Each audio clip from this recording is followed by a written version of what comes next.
अहो पाहुणे आले ते आपल्या इथं आणि 3च चपात्या आहेत बघा आणि थोडीच बटाट्याची भाजी, कसं करायचं?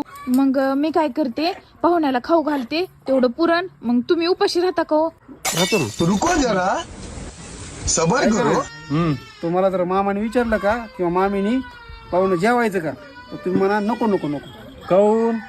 अहो म्हणजे आता ही जी स्वयंपाक आहे का, हे शिळा स्वयंपाक आहे. नंतर होणार आहे फ्रेश एकदम. श्रीखंड, आम्रखंड, पुरी भाजी, जामून, गुलाबजामुन सगळंच होणार आहे. सोन्याचा ताप नंतरच जेव. ठीक आहे.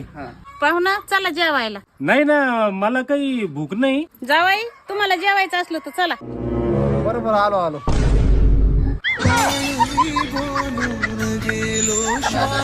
मामी पुन्हा स्वयंपाक नाही करणार आहे का?